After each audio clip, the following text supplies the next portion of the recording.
স্থানীয় সরকারের এই সিটি কর্পোরেশনগুলোর গুরুত্ব অন্যরকম। সংগঠন গোছানোর ক্ষেত্রেও এই রাজনৈতিক প্রশাসক এবং মেয়রদের একটা ভূমিকা থাকে। তো সেই বিবেচনায় আমি বলবো যে এই নিয়োগগুলি চমৎকার নিয়োগ হয়েছে। সরকার আর দেরি করেনি, ধামধাম করে বেশ কিছু নিয়োগ দিয়েছে। যেমন তাজুল ইসলামকে সরিয়ে, চিফ প্রসিকিউটরকে সরিয়ে আমিনুল ইসলামকে নিয়োগ দিয়েছে। কিন্তু তার চেয়ে আমার কাছে গুরুত্বপূর্ণ হচ্ছে ঢাকা উত্তর দক্ষিণ সহ 6টা সিটিতে প্রশাসক নিয়োগ। এবং আমি হিসাব করে দেখলাম আহ, বেশ চিন্তা ভাবনা করে ভালো কিছু নিয়োগ দিয়েছে।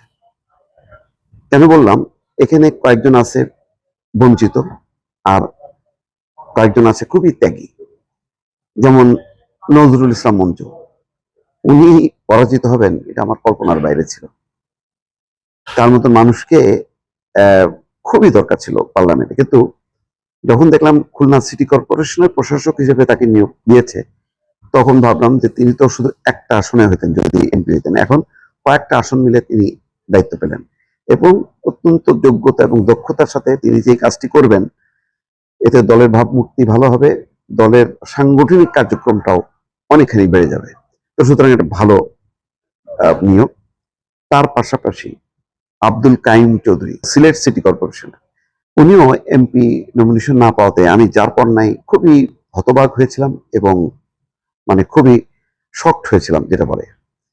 আহ, এবং এই কারণে আমি তাকে ফোনও করিনি, এত হতাশার মধ্যে ছিলাম যে এই মানুষটাকে মূল্যায়ন করলো না। এইরকম একজন ত্যাগী মানুষ, যার একেবারে যুব দল করা থেকে শুরু করে সিলেট বিএনপি সবাই জানে যে সে কি পরিমাণ আন্তরিক এবং দলের প্রতি তার ত্যাগ আছে।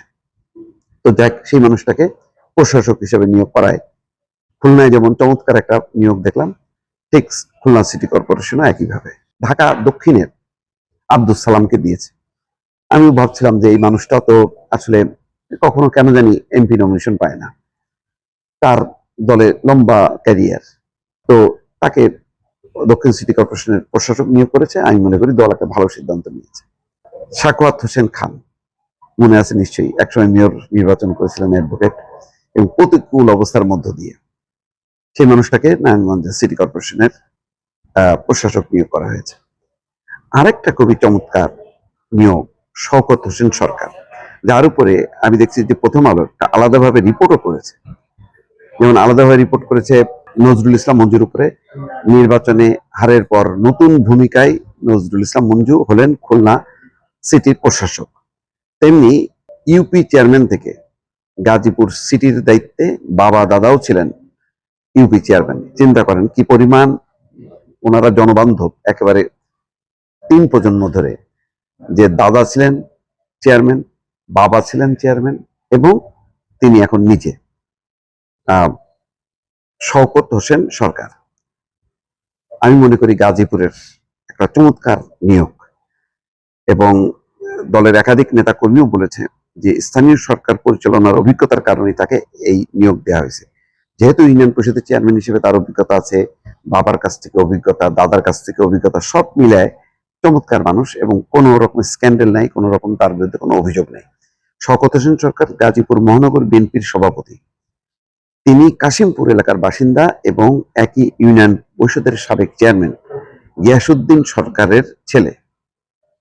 তো 2003 সাল থেকে গাজীপুর সিটি কর্পোরেশন গঠনের আগ পর্যন্ত শওকত হোসেন কাশিমপুর ইউপির চেয়ারম্যান ছিলেন। তার মানে স্থানীয় সরকার কিভাবে সামলাইতে হয়, কিভাবে জনপ্রিয় থাকা যায়, সে অভিজ্ঞতা আছে। একই ইউপিতে, ওই ইউনিয়ন পরিষদে গিয়াসউদ্দিন সরকার প্রায়, তার বাবা, এই যে শওকত হোসেন সরকারের বাবা গিয়াসউদ্দিন সরকার 10 বছর চেয়ারম্যানের দায়িত্ব পালন করেছেন।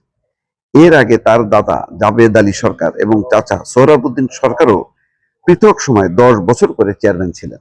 তার মানে পুরো পরিবারটাই ওই আদলে গড়ে উঠছে, যে এত জনপ্রিয় যে দাদা চেয়ারম্যান ছিল, দাদার পরে বাপকে চেয়ারম্যান করছে এলাকার লোকজন, তারপরে ছেলে চেয়ারম্যান, এবং এই মানুষটা গাজীপুরের এখন প্রশাসক নিযুক্ত হয়েছে। ধারণা করি যে তিনি হয়তো মেয়র নির্বাচনের, যখন মেয়র নির্বাচন হবে তখন তাকে দেওয়া হবে। স্থানীয় সরকারের এই সিটি কর্পোরেশনগুলোর গুরুত্ব অন্যরকম। একটা হলো যে দলের সংগঠন, আর একটা হচ্ছে উন্নয়ন।